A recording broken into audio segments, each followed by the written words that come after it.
Bismillahir Rahmanir Rahim. Today it is being promoted and taught that gender and sex are two different things.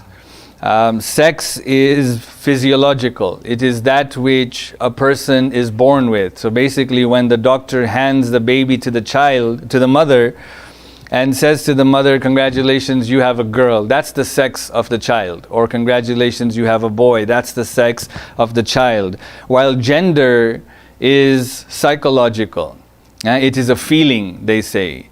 And therefore, the gender and the sex of a person does not have to match. So a person can have the body parts of a particular sex, but in their mind they may feel as though they are a different gender. And so what is being taught, again from a very young age, is that we have a choice in which gender we want to be.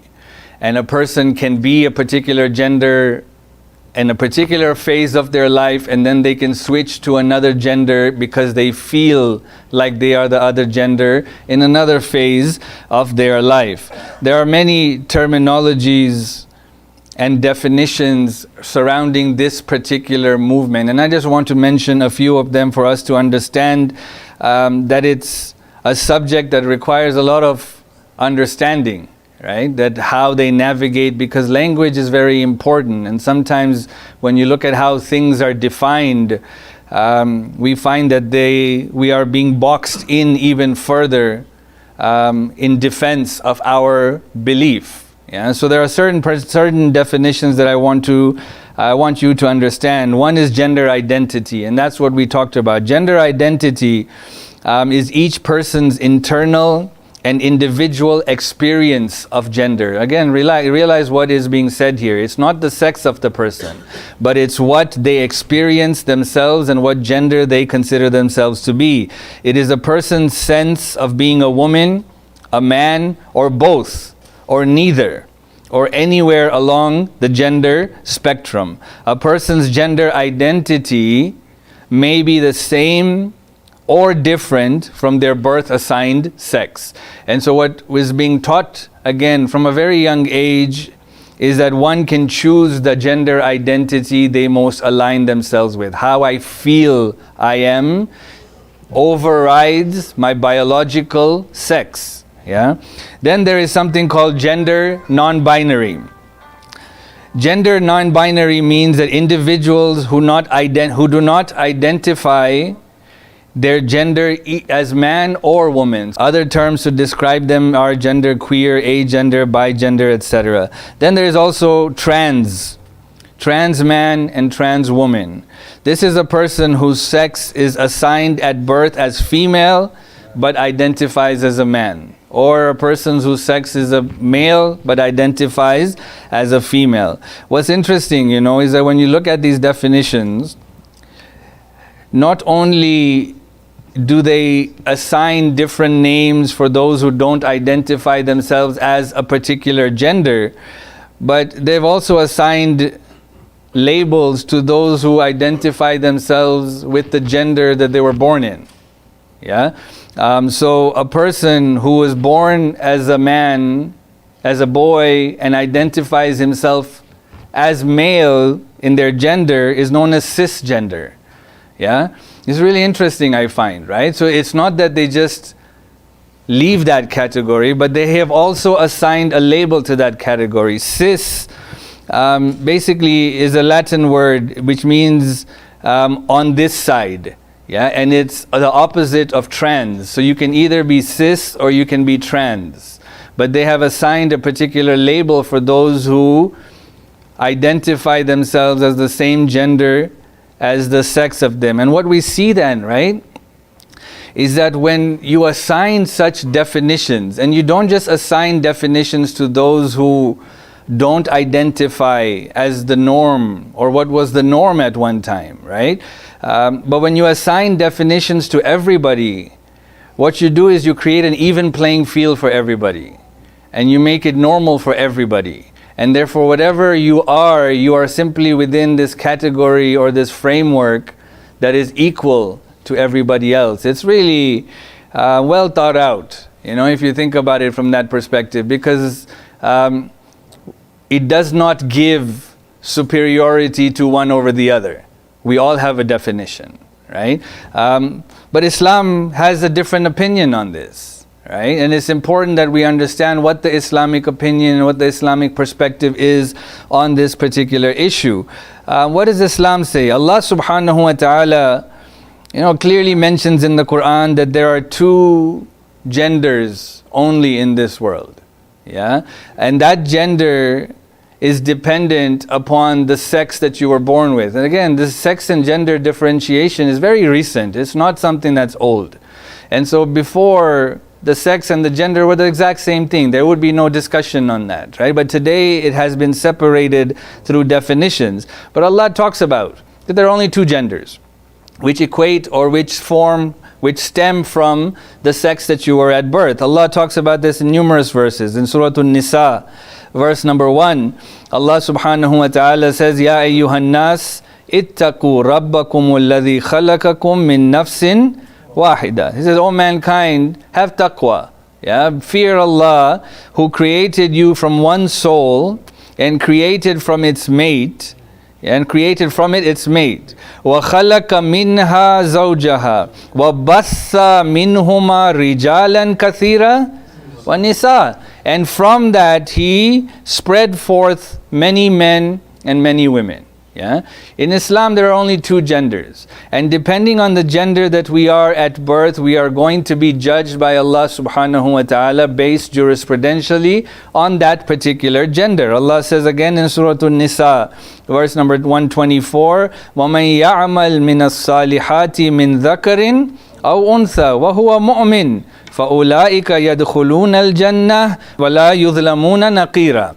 Allah says in the Qur'an, whoever does righteous deeds, male or female, depending on the gender we are or the sex that we are, there are jurisprudential responsibilities that come from that, and based on that, if we fulfill the responsibilities that God has assigned, then Allah says they will enter paradise and they will not be wronged. This is the Islamic opinion when it comes to gender. However, it's important for us to acknowledge and understand that Islam does accept the fact that there are people who are born with several variations of sex characteristics, including chromosomes, gonads, sex hormones, or genitals that don't fit the typical definition of male and female. This is not a new phenomenon to say that there is a person who has parts of the other gender. Islam talks about it 1400 years ago. There are so many traditions that talk about the jurisprudential laws assigned to such people. In today's term, a person who is born with parts of the other gender is known as intersex. Yeah? And before that, it was called as hermaphrodites, right? But today it's known as intersex. And Islam rules that people who are born as intersex are allowed to have medical procedures to change to the other gender. Yeah, this is not a phenomenon that is outside the scope of Islam. And therefore, if a person is born with different parts, but they are male but they have female genitalia, they are allowed to have a sex change operation as long as it is a physiological condition, right? But when it comes to psychological feelings, that means I have the parts of a man, but I feel like a woman. Sayyid Sistani says that such a person cannot perform medical procedures to change their sex. And even if a person decides to do so, all jurisprudential rulings for that person will be based on their sex at birth. You understand? Right? So today, if a person has the parts of a man, but they feel like a woman, and they changed and they have an operation and they take the drugs that will grow certain body parts and they become physically a woman, Islam still considers them as male. And so when their janaza is being washed, it would have to be washed by a man.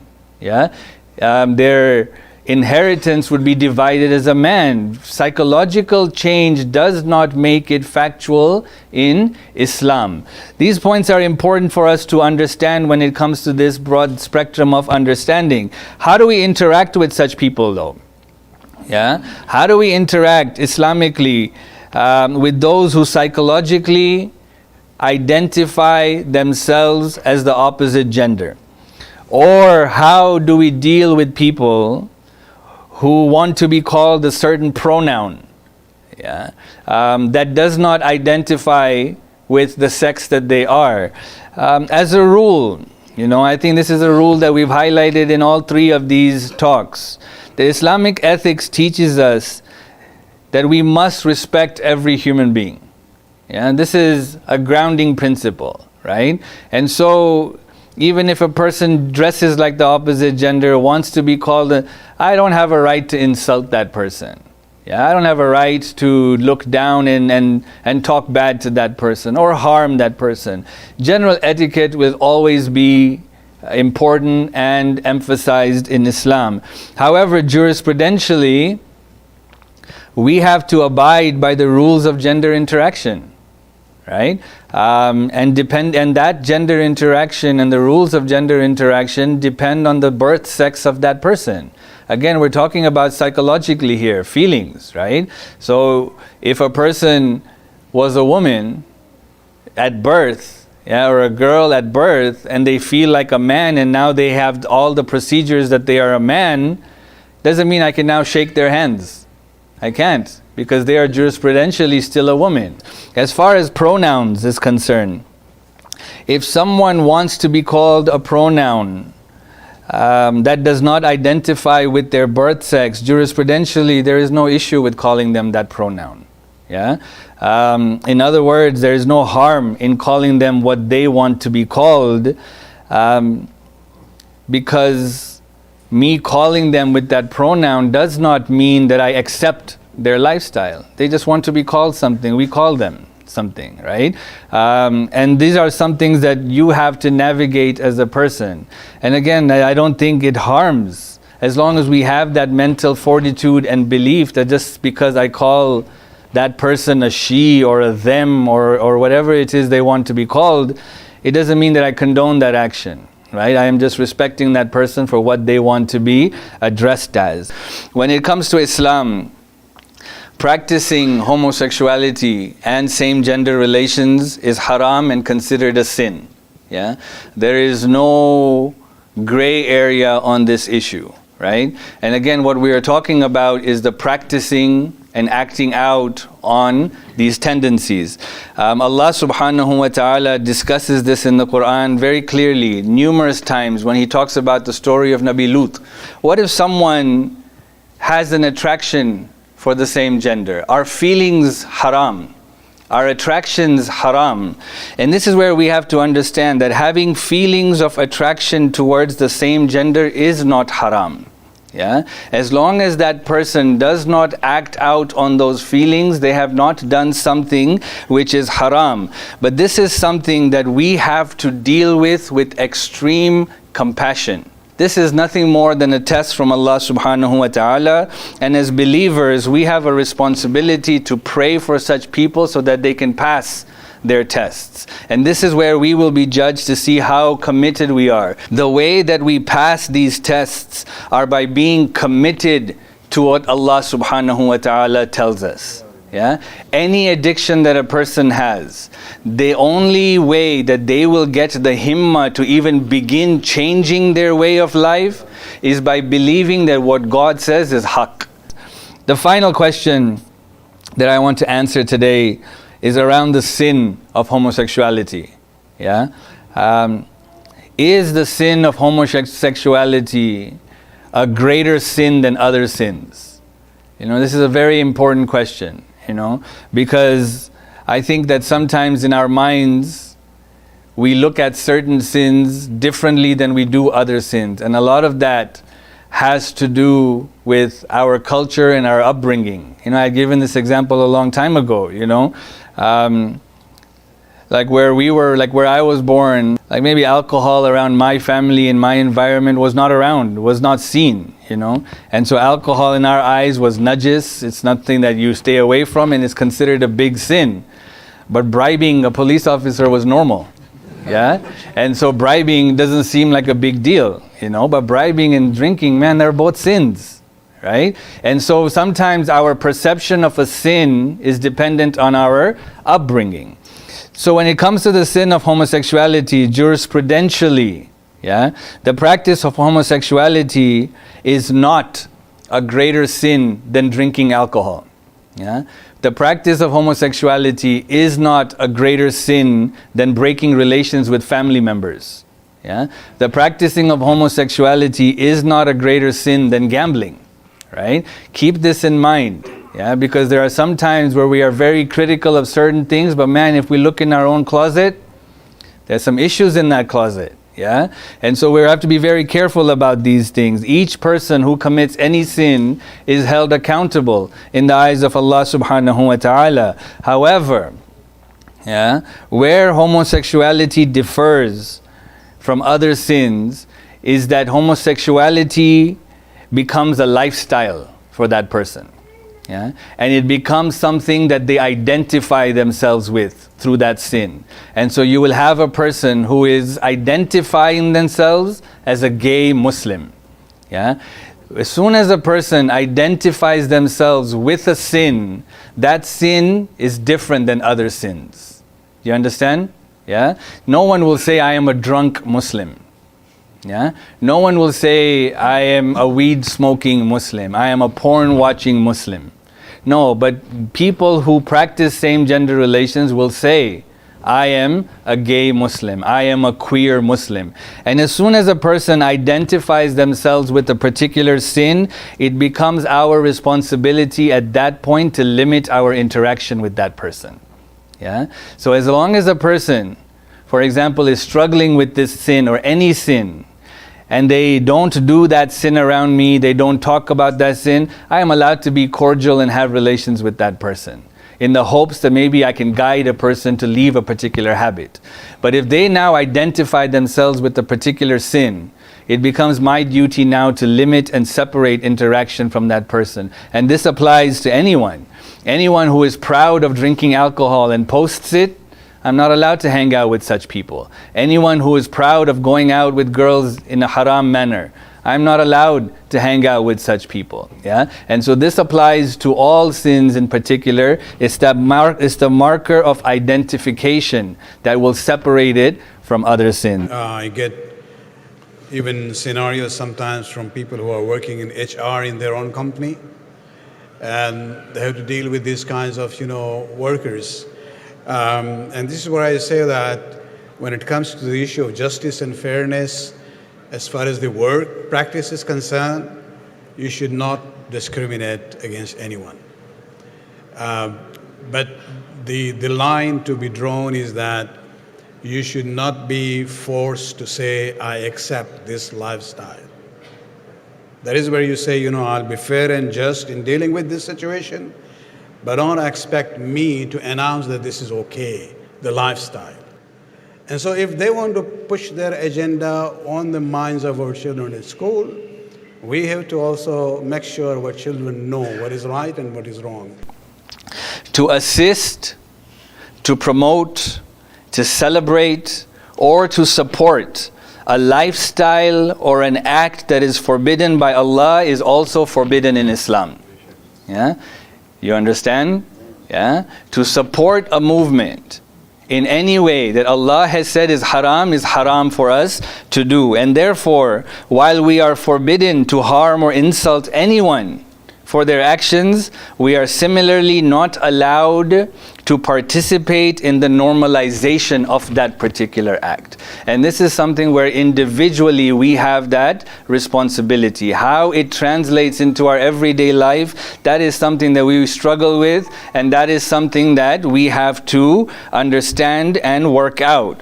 I want to end with this statement, that what we have talked about today and the boundaries that have been set by Allah subhanahu wa ta'ala, we have to be committed to them.